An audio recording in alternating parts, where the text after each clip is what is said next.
오늘 하나님께서 주신 은혜의 말씀 보시겠습니다. 구약성경 역대상 17장 16절 말씀입니다. 구약성경 역대상 17장 16절 말씀.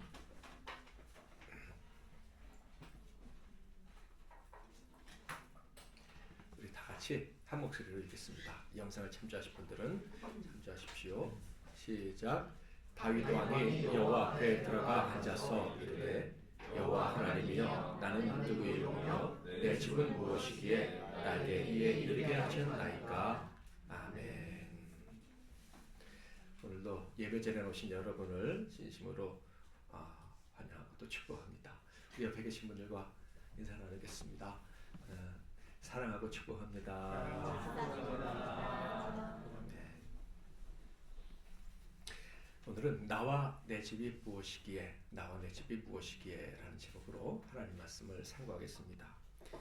방금 읽은 본문 말씀의 배경은 다윗의 성전 건축 열망과 관련이 있는 말씀이죠. 다윗이 그토록 하나님이 거하실 곳을 건축해 드리기를 원했지만은 하나님이 거절하셨습니다. 그 거절당한 이후에 있었던 이야기가 오늘 17장 1절 이후에 기록되어져 있는 말씀입니다. 다윗은 유다의 2대 왕이 되기까지 많은 고초를 겪었죠. 말할 수 없는 고초를 겪었지만 너끈히 이길 수 있었는데 그 이유가 뭔지 다 아실 거예요. 그것은 하나님과의 관계가 너무 좋았기 때문입니다. 부모님께 존중받지 못하고 형들과 차별대우 받으면서도 다윗은 하나님과 가까이 했고 하나님이 자기를 멀리 하실 것이다 라는 생각을 하질 않았어요. 골리앗 앞에서도 당연히 하나님이 자기를 도와주실 것이다 라는 이 기가 막힌 믿음을 가지고 있었습니다. 그래서 그런 그 모든 어려움을 너끈히 이겨낼 수 있었어요. 그런데 왕이 된 직후에 어떻게 보면 처음으로 하나님과 심각한 갈등을 겪게 됩니다. 그것은 바로 언약궤를 모셔오는 일 때문에 그랬어요. 언약궤, 하나님의 말씀이 들어있는 궤죠. 그 말씀은 하나님의 약속인 거예요. 아브라함 때부터 온 약속. 다윗에겐 제일 중요한 것이 약속이었어요. 내가 왜 이렇게 복을 받지? 그것은 다른 게 아니라 아브라함에게 주셨던 그 약속이 지금 계속 이어져 내려오는데 자기가 거기에 들어갔다는 거예요. 그 언약에 변치 않은 언약 속에 자기가 들어가게 되었다. 그래서 자기가 이런 복을 받았다는 것을 지금 알고 있는 거예요. 말도 안 되는 복이, 말도 안 되는 인도하심이 자기와 함께하는 거예요. 그래서 그에겐 언약궤가 가장 소중했고 그 언약의 이 수혜자들인 이스라엘 백성들 모두에게, 즉 자기가 왕이지만 하나님이 다스리는 이스라엘 사람들에게 이 언약궤가 제일 중요하다고 생각을 한 거예요. 그래서 그 언약궤를 어떻게 해서든지 왕궁에 있는 이 시온산으로 모시고 오려고 이렇게 애를 썼던 거예요. 그런데 그 언약궤를 모시고 오는데 우사가 그 언약궤가 흔들릴 때 잡았다가 죽었잖아요. 그때 막 화도 나고 충격도 받고 이제 하나님과의 관계가 틀어졌나 보다. 나는 하나님과의 관계가 좋다고 생각했는데 하나님의 언약을 사랑했고 그 언약 속에 내가 들어가 있어 행복했는데 갑자기 그 언약과 자기가 단절되는 것 같은 그런 충격을 받았어요. 이게 도대체 뭐지? 그런데 3개월 후에 좋은 소식이 들려왔어요. 그 언약궤를 모셔오다가 더 이상 모셔오지 못하고 오벳 에돔의 사람의 집에 모셔놨는데 일단 임시적으로. 그런데 그 3개월 만에 오벳 에돔의 집에 복이 임했다는 소리를 들은 거예요. 그 복이 구체적으로 어떤 복인지는 성경에 없어서 알 수 없지만 엄청난 복이었던 것 같아요. 다윗은 그 순간 언약궤가 있는 집이 복을 받았다. 그렇다면 하나님이 저주하시려고 이제 언약과 너는 상관이 없다. 너는 언약에서 쫓겨난 사람이야. 이런 의미로 우사가 죽게 하신 것은 아닌 것 같다 라는 생각을 하게 된 거예요. 그래서 알아보니까 언약궤를 모셔올 때 그 언약은 하나님 말씀인데 그 말씀대로 언약을 소중히 여긴다고 하면서 말씀대로 언약궤를 모시고 오지 않았다는 것을 깨닫게 된 거예요. 언약궤는 하나님 말씀하시기를 레위 지파만 될 수 있다 했는데, 레위 지파와 상관없는 우사가 언약궤를 건드렸기 때문에 하나님이 진노하셨다는 것을 깨닫게 된 거예요. 그렇지, 하나님의 언약을 사랑하는 사람이 하나님 말씀을 사모하는 내가 말씀대로 하지 않아서 하나님이 화나셨구나, 이건 당연한 거야. 그래서 이제 다시 용기를 내서 법궤를 메어 오는데, 그때는 레위 지파 사람들에게만 메고 오시고 메어오게 했죠. 자, 그때 다윗이 뭐라고 말합니까? 역대상 15장 2절 같이 한번 읽어볼까요? 시작. 다윗이 이르되 레위 사람 외에는 하나님의 궤를 맬 수 없나니 이는 여호와께서 그들을 택하사 여호와의 궤를 메고 영원히 그들을 섬기게 하셨으리라 하고. 아멘. 이 말씀을 읽어보면서 제가 느끼는 거는 다윗에게 서운함이 조금도 없구나. 하나님을 위해서 내가 이렇게 했는데 어떻게 그런 일을 하나님 행하셔가지고 제 입장이 뭐가 됩니까?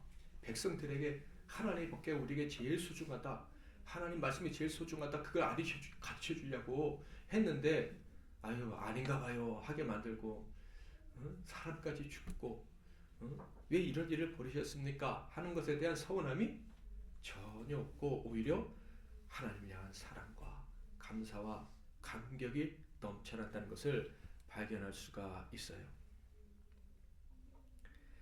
이 법궤를 모셔올 때 얼마나 기뻤는지 다윗은요, 온 백성들이 기뻐할 정도로 기뻐했어요. 그러니까 왕이 기뻐하면 원래 백성들이 다 기뻐하지 않습니까? 임금님이 저렇게 기뻐하시는데 우리도 기뻐해야지, 이럴 정도로 기쁨을 전염시켰다. 뿐만 아니라 아시다시피 자기 아내에게 욕을 먹을 정도로 춤을 췄어요. 백성들 앞에 망신스럽게 춤을 췄다고, 바지가 내려오는 줄도 모르고. 성경에 보면 번제도 계속 드리고 또 백성들에게 선물도 나눠줬대요. 떡도 주고 건포도로 만든 과자, 그리고 야자로 만든 과자. 구약시대에 과자가 있었다는 얘기 들으니까 좀 신기하지 않으세요? 과자까지, 과자 보따리까지 다 만들어주고, 그리고 다 축복까지 해주고, 그냥 막 다윗이 신이 나서 그 하나님의 법궤를 모시고 왔어요.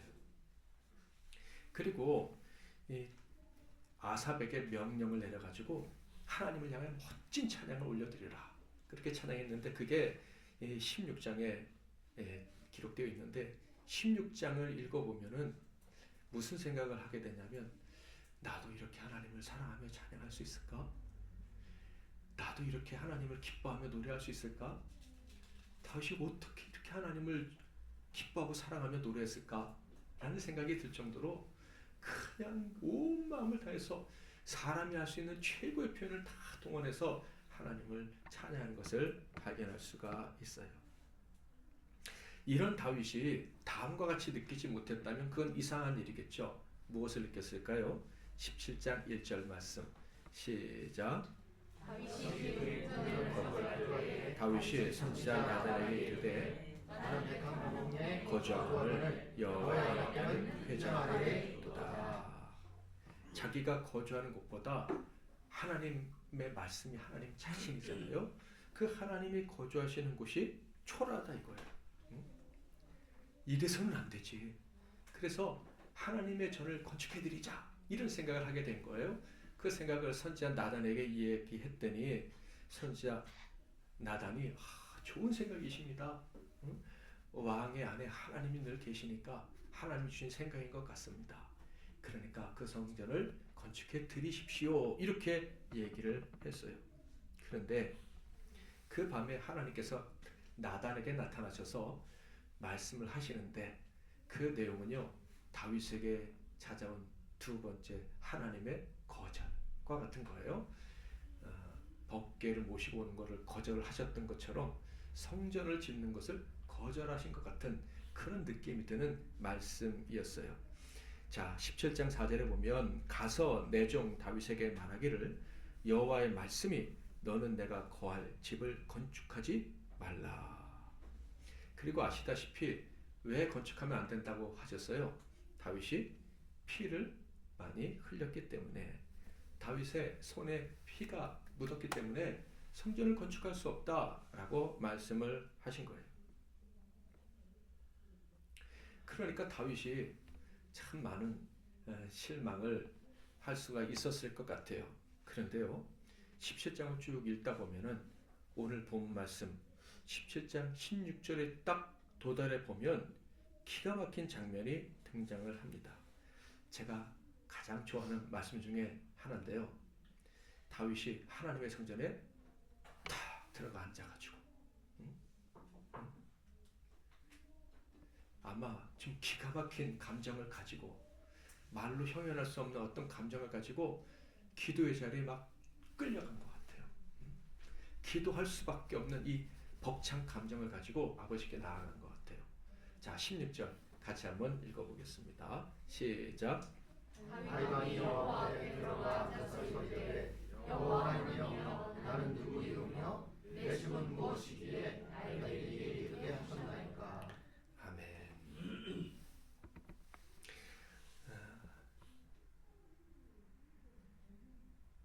지금 왜 이런 기도를 드렸냐 하면 다윗이 하나님의 거절의 메시지를 들으면서 처음에는 피를 많이 흘려서 안 된다 이런 말씀도 들었지만은 그 말씀을 계속 17장 2절부터 그 이후의 말씀 쭉 듣다 보면서 하나님의 거절은 거절급 이상이구나. 그냥 네가 잘못돼서 성전을 짓지 말라 한 말씀이 아니구나 하는 것을 깨달았기 때문이에요. 당장 이해하기가 쉽지 않을 수도 있지만 그 거절 속에는 엄청난 큰 사랑이 담겨 있었는데 다윗이 하나님 말씀을 들으면서 그 사랑을 비로소 깨닫게 된 거예요. 다윗이 깨달은 건 뭐냐면요, 하나님이 다윗 자신과 그리고 다윗의 집, 다윗의 가문을 어떻게 생각하시고 계시느냐라는 거예요. 우리는 지금까지 다윗이 성전을 지으려고 할 때 하나님 거절하셨다. 하나님이 보실 때 다윗의 손에 피가 많이 묻어서 거절하셨다. 이렇게 생각할 수 있는데 성경을 읽어보면 그게 아니라는 거예요. 솔직히 따져볼까요? 손에 피 안 묻히고 산 사람이 어디 있겠어요? 특히 고대 시대 왕 치고 손에 피 묻히지 않은 사람이 어디 있어요? 솔로몬이 졌다 그러는데 솔로몬 그럼 손이 깨끗한가요? 솔로몬도 많은 전쟁을 치렀는데. 그러니까 하나님의 관점은 사실 그게 아니었던 거예요. 더 큰 계획을 가지고 더 큰 사랑을 가지고 다윗에게 성전 건축을 허락하지 않으셨었다라는 거예요. 자, 그렇다면 다윗이 어떤 사람이냐? 나단이 전해온 다윗이라는 사람, 즉 하나님이 생각하셨던 다윗이라는 사람은 어떤 사람인가? 하나님 보실 때 다윗은 단순히 피를 많이 흘려서 성전을 짓기엔 너무나도 턱없이 부족한 부정한 사람이 아니었다라는 거예요. 7절, 8절을 한번 같이 읽어보겠습니다. 시작. 7절, 8절, 17장 7절, 8절 제가 읽겠습니다. 같이 읽어볼까요? 또한 내 종 다윗에게 이처럼 말하라. 만군의 여호와께서 이처럼 말씀하시기를 너는 목장 곧 양떼를 따라다니던 데에서 데려다가 내 백성 이스라엘의 목자로 삼고 내가 어디로 가든지 내가 너와 함께 있어 내 모든 대적을 내 앞에서 멸하였은즉 세상에서 존귀한 자들의 이름과 같은 이름을 만들어 주리라. 자, 지금 하나님께서 다윗을 어떻게 표현하고 계셔요? 첫째, 택하신 자. 두 번째, 어려서부터 함께했던 자. 그리고 마지막으로는 존귀하게 하시기로 작정하신 자. 엄청난 말씀을 지금 하신 거예요. 첫째는 뭐라고요? 택하신 자. 어릴 때부터 함께 하셨던 자. 존귀하게 만드시기로 작정하신 자. 사랑하는 성도 여러분, 저와 여러분이 하나님의 언약 안에 있는 게 맞다면 다윗에게 말씀하신 이 말씀이 우리에게도 그대로 적용됨을 믿으시기를 바랍니다. 택하신 자, 어렸을 때부터 함께 하셨던 사람, 그리고 존귀한 존재, 이게 다윗이었어요. 그리고 저와 여러분이다라는 거예요. 다윗은 사실 그렇게까지 생각을 못했을 거예요. 특별히 성전 건축을 앞두고 있었을 때는 더욱더 그랬겠죠. 실수를 반복했어요. 그렇게 하나님 말씀을 사랑한다고 하면서 가장 존귀한 법궤를 모시고 온다고 하는 그 엄청난 일을 할 때에도 하나님 말씀을 어겨서 사람을 죽게 만들었어요. 그전에도 자기 때문에 죽은 사람이 얼마나 많아요. 잘못 선택을 해서 제사장 가문이 물살을 당하기도 하고 하나님 뜻대로 살려고 했지만 그냥 여기저기 우당탕탕 하면서 그 살아오게 자기 인생인 거예요. 왕은 됐지만 자기가 이 정직한 다윗이 자신을 돌아볼 때는 존귀한 자라고 보기가 어려운 거예요. 하나님의 전을 짓기에는 정말 턱없이 부족한 사람. 법궤를 모시는 일에도 실수가 있었는데 그 법궤를 모시는 그 집을 하나님이 온 우주에 가득한 그 하나님이 거하실 처소를 짓는다. 도대체 얼마나 크게 지어야 되고 얼마나 완벽하게 지어야 돼요. 자기는 정말 턱없이 부족한 사람이라는 것을 느끼고 있었어요. 그런데 하나님이 보실 때는 그렇지 않으셨다는 거예요. 자기가 생각하는 자신의 모습과 하나님이 보시는 다윗의 모습은 완전히 달랐다. 하나님 보실 때는 어땠을까요? 그 실수했을 때도 그 속상해할 때도 그래 너는 나를 기쁘게 하려고 애를 쓰는데 잘 안 되지. 그러나 나는 네 실수를 보는 게 아니라 네 마음을 본단다. 네가 이 세상에 누구보다도 언약을 사랑하잖아. 그 언약 안으로 들어온 것을 너는 너무 기뻐하고 있잖아. 그것이 내게는 가장 귀한 거야. 세상에 존귀한 사람이 어떤 사람이겠느냐? 나를 사랑하고 내 법을 좋아하고 그 법을 지키기를 하는 사람이 가장 존귀한 자가 아니겠느냐? 내가 보니까 네가 그런 사람이야. 너 가만 보니까 내가 싫어하면 기가 죽는구나. 네가 나의 말씀과 다르게 사는 순간 너는 깊은 고통을 느끼는구나. 악인들은 그런 걸 못 느껴. 그런데 너는 그걸 느끼잖아. 내가 너를 얼마나 존귀하게 보겠느냐. 아브라함부터 시작된 그 언약 안에 사는 사람들의 그 거룩한 감정이 내겐 충만해.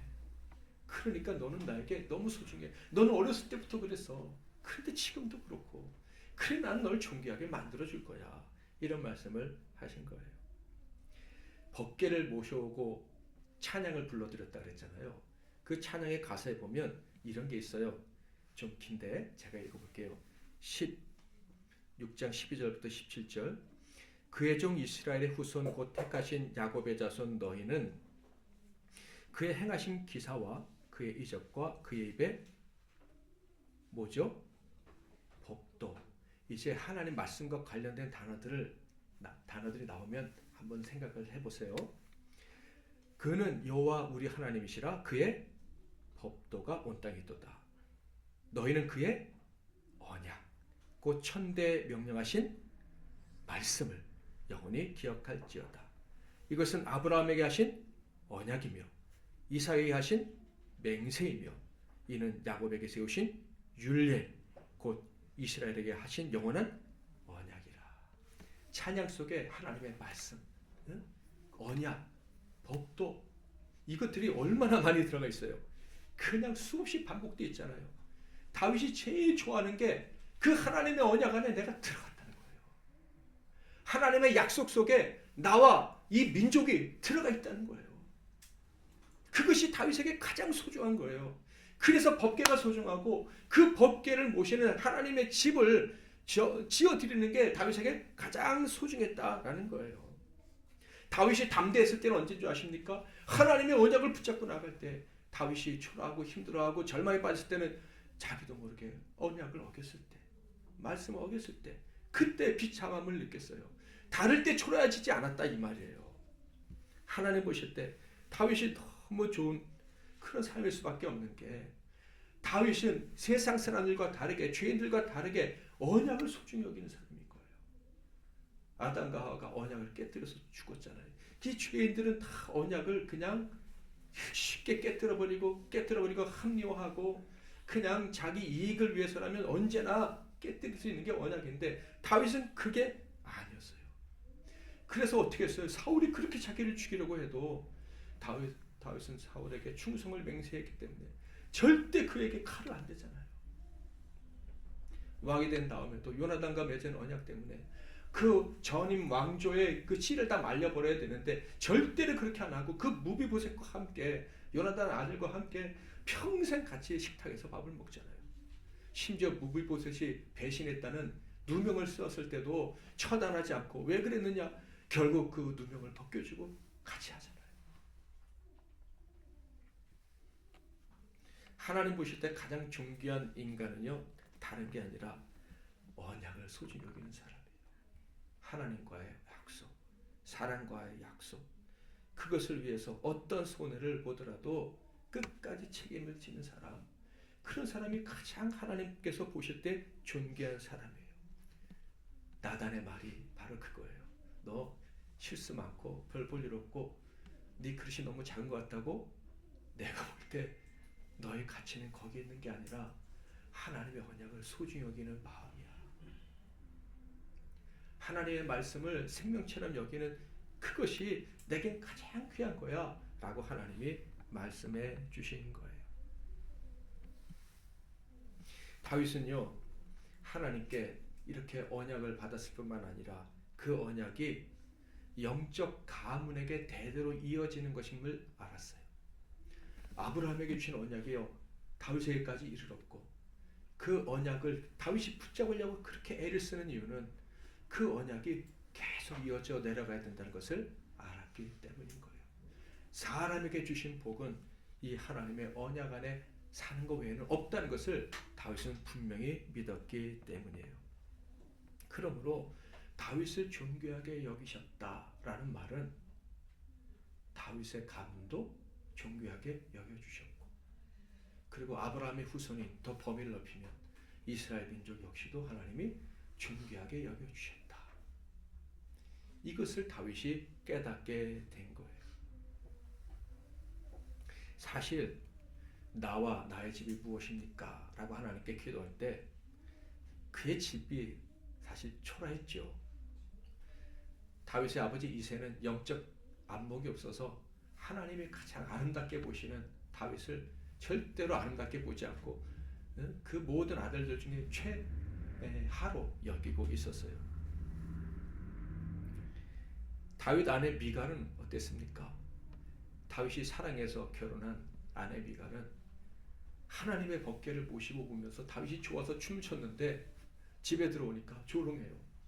다윗이요, 백성들에게 축복해주고, 자, 이제 하나님의 법궤가 우리의 집에 왔으니까 여러분 그 언약을 의지해서 여러분 자손들에게 복을 내리십시오. 축복하십시오. 그럼 하나님이 축복하실 거예요. 그래서 백성들도 다 집에 가가지고 자기 가족에 축복을 했거든요. 하나님의 언약이 우리에게 오셨다. 나에게 오셨다. 너희들과도 함께 할 거야 하면서 자녀들에게 축복했단 말이에요. 다윗도 자기 집을 축복하러 왔는데 미갈이 어떻게 해요? 아이고, 임금이라는 분이 채신머리 없게 백성들 앞에서 바지가 내려가는지도 모르고 춤을 추셨네. 그렇게 줬어. 가장 사랑하는 가족에게서 순결한 믿음이 없는 거예요. 가장 사랑하는 사람의 모습에서 그 언약 안에 있는 자의 기쁨을 발견할 수가 없는 거예요. 그러니 자기 집이 아무것도 아니지. 앞으로 일어날 일들도 있었죠. 이때 당시는 일어난 일이 아니지만 압살롬이라는 아들이 등장해서 비참한 일도 벌이지 않습니까? 그런데요, 다윗은 이때 하나님의 말씀을 들으면서 깨달았어요. 지금, 과거에, 지금, 그리고 미래에 내 삶과 내 가정에 부끄럽고 초라한 일이 벌어진다 할지라도 하나님은 이미 결정하셨다는 거예요. 그 증거가 뭐냐면 내가 하나님의 언약을 사랑한다는 거, 하나님의 법궤를 너무나도 좋아한다는 거. 다윗은 하나님 앞에 자신이 절대 온전할 수 없다는 것을 잘 알고 있었어요. 법궤 하나 옮기는 것에도 실수가 있는, 피 묻은 손으로 성전을 지을 수 없는 이런 초라한 자라는 걸 잘 알고 있었어요. 그런데요, 우리는 이미 알고 있어요. 이 신약 시대에는 하나님의 전은 누가 지으신다는 거 알고 있죠? 내가 내 집을 세우리라. 하나님의 전은 사람이 지을 수가 있는 게 아닌 거예요. 아멘. 하나님이 지으시는 거예요. 하나님이. 자, 다윗에게는 성전을 짓지 말라고 하셨는데 11절 12절에 보면은 지을 사람이 있을 것이다 라는 말씀을 하셔요. 자, 같이 한번 읽어볼까요? 시작. 내 생명의 여당이 있어서 내가 조상들에게로 돌아가면 내가 너희에게 대신 다윗의 아들 손나를 세우고 그 나라를 견고하게 하리니 그는 나를 위하여 집을 건축할 것이요 나는 그의 왕을 영원히 견고하게 하리라. 아멘. 자, 여기서 그 아들이 성전을 지을 것이다 라고 하셨는데 누구를 말하는 건 다 아시죠? 솔로몬이다. 자, 그런데요 4절에는 건축하지 말라고 하셨잖아요. 내가 그 좁은 곳에 거하겠느냐, 내가 언제 성전을 지어달라고 말한 적이 있느냐. 그런 하나님이 갑자기 네 아들이 성전을 지을 거야 라고 말씀을 하시는 거예요. 이게 도대체 무슨 말이지? 사람이 피 묻은 손을 가진 사람이 하나님의 집을 지을 수 없다고 하셨는데 왜 솔로몬에게는 집을 지으라고 하셨을까? 그런데요, 그 12절 끝에 보니까 그의 왕위를 영원히 견고하게 하리라. 솔로몬의 왕위가 영원히 견고하지는 않았죠. 그래서 우리는 이 말씀이 바로 예수 그리스도가 세우실 완전한 성전을 예언하신 말씀이라는 것을 알게 됩니다. 다윗은요, 그 한 씨가 예수라는 것을 알았던 사람이에요. 그래서 예수님이 이렇게 말씀하셨죠. 마태복음 22장 45절에 보면 시편 110편 1절 다윗이 한 그 말을 인용해서 이렇게 말씀하셨어요. 같이 한번 읽어볼까요? 시작. 다윗이 그리스도를 주라 칭하였은즉 어찌 그의 자손이 되겠느냐 하시니. 그리스도를 누구라고요? 주라. 그리스도가 진정한 왕이시고 그분이 영원한 하나님의 전을 지으실 것임을 다윗이 알았던 거예요.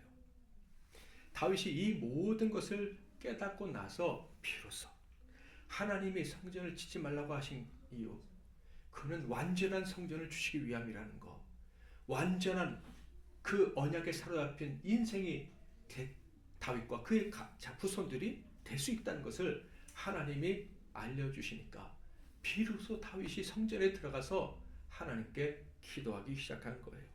16절 다윗 왕이 여호와 앞에 들어가 앉아서 이르되 여호와 하나님이여, 나와 내 집이 어떤 존재인지도 아시면서도 이런 엄청난 복을 주셨습니다. 이런 큰 일을 행하셨습니다. 어찌하면 좋습니까? 그리고 나서 기도를 시작하는데 이제 이런 기도까지 합니다. 자, 17절부터 19절은 우리의 기도라고 생각하시고 같이 한번 읽어보겠습니다. 시작. 하나님이여 주께서 이것을 우리가 주께 여기시고 또 주의 집에 대하여 먼 전에 갑자기 말씀하셨사오니 여호와 하나님이여 나를 존귀한 자들같이 여기셨나이다. 주께서 주에게 부신 영에 대하여 이 다윗이 다시 주께 무슨 말을 하오리까? 주께서는 주의 종을 아시나이다. 여호와여 주께서 주의 종을 위하여 주의 뜻대로 이 모든 큰 일을 행하사 이 모든 큰 일을 알게 하셨나이다. 아멘. 이제 하나님께서 먼 장래까지 우리 자손들까지 복을 주시기로 하셨으니까 이제 그대로 복을 받겠습니다 라고 하면서 23절 이 절도 한번 같이 읽어볼까요? 시작. 여호와여 이제 주의 종과 그의 집에 대하여 말씀하신 것을 영원히 견고하게 행하사. 아멘. 비로소 이제 다윗이요 자기 자신을 위해서 하나님께 복을 빌고 자기 자손들에 대해서 자기 집에 대해서 복을 달라고 담대하게 구하기 시작을 한 것입니다. 23년도 우리는 주님께서 교회를 세워주시기를 바라는 마음으로 달려왔습니다. 왜 주님께서 교회를 세워주셔야 되느냐 하면 우리는 깨어진 사람들이니까, 내 집조차 잘 세울 수 없는 사람이기 때문에 우리는 주님께서 우리 교회를 세워달라라고 기도하며 달려왔어요. 자격은 없으나 주의 교회를 세우려고 한 우리 한 사람 한 사람을 하나님은 어떻게 보실까? 멋진 교회는 아직 세우지 못했다, 뭐 그렇게 말할 수 있을지 모르지만은 저는 하나님께 기도하면서 받은 응답이 이렇습니다. 우리 한 사람 한 사람을 존귀하게 보신다. 존귀하게 보신다. 주의 일에만 실수가 많을 뿐만 아니라 우리 개인의 삶도 참 실수가 많지만 사랑하는 사람들에게 제대로 도움을 주지도 못하고 폐를 끼칠 때도 허다하지만 우리는 하나님의 언약을 좋아합니다. 하나님 말씀을 사랑하고 하나님이 말씀하신 대로 행하실 것을 기대하고 있습니다. 성전을, 교회를 세우시겠다고 하셨으니 교회를 세우실 것이고 그 교회의 멤버인 우리 한 사람 한 사람을 세우실 것을 믿고 달려가고 있습니다. 우리의 집, 우리의 교회, 우리 자신에게 하나님은 영원한 가치를 주셨다는 것, 존귀하게 해주셨다는 것을 믿습니다. 이 믿음을 하나님이 귀하게 보심을 기억하시기를 바랍니다. 이 믿음을 가진 사람들을 하나님이 존귀하게 여기시는 거예요. 대강절이 이제 우리가 대강절을 지내고 있는데 예수님을 기다린다 해서 대강절이거든요. 대강절을 기다린다는 것의 의미가 무엇입니까? 대강절을 기다린다는 것은 내가 언약을 사랑하는 사람이라는 그 증거를 더 확실하게 하기 원한다라는 거예요. 예수님을 환영하면서 언약을 환영합니다. 법궤를 환영하고 하나님 말씀을 환영하고 내가 그 언약 속에 들어간 것을 기뻐합니다 라는 것을 증명하기를 소망하면서 성탄절을 기다리는 거예요. 성탄절날 우리에게 오신 그 언약을 기뻐할 수 있는 저와 여러분이 되시기를 바랍니다. 그 언약 안에 내가 들어있고 그리고 그 언약을 나 혼자 받은 게 아니라 우리 공동체가, 우리 영적 믿음의 후손이 함께 받았음을 기뻐하실 수 있는 그런 성탄절이 되기를 주님의 이름으로 축복합니다.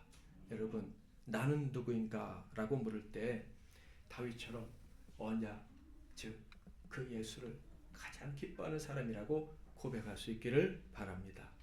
내 집은 무엇인가? 라고 묻는다면은 그 언약 안에 나와 함께 들어간 모든 사람들이다, 이렇게 고백할 수 있기를 바랍니다.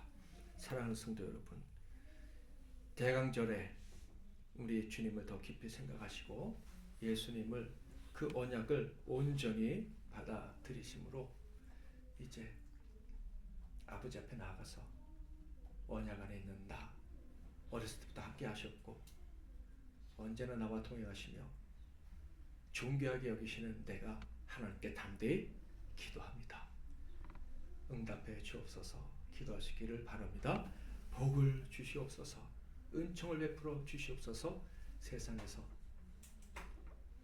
초라한 자로 살 수 없고 존귀한 자로 살아가게 되었다는 사실을 기억하고 우리의 집과 우리의 교회를 세워달라고 기도하시면서 담대히 나아가실 수 있기를 주님의 이름으로 축복합니다. 다윗 왕이 여호와 앞에 들어가 앉아서 이르되 여호와 하나님이여, 나는 누구이며 내 집은 무엇이기에 나에게 이에 이르게 하셨나이까. 아멘. 이제는 우리 주 예수 그리스도의 크신 은혜와 우리 아버지 하나님의 극진하신 사랑하심과 성령님의 위로교통 충만 복 주시는 은혜가 앞으로 더 이상 나의 연약함, 나의 부끄러움, 내 손에 묻힌 더러운 것들 때문에 좌절하지 않고 오직 내 안에 심어주신 나와 함께 하시는 그 영원한 언약 말씀 때문에 이 앞에 담대히 나아가 자기 자신과 사랑하는 모든 이들을 위해 담대히 간구하고 다 받아 누리며 영원토록 복락을 누릴 이 시간 머리 숙인 모든 복된 종들 한 분 한 분 위에와 그들의 모든 기도 제목들 위에, 건강 위에, 산업 위에, 이 나라와 이 민족과 세계 열방과 주님이 피로 값주고 사신 우리 함께 기뻐하는 교회 위에 이제로부터 영원토록 함께 하실지어다. 아멘.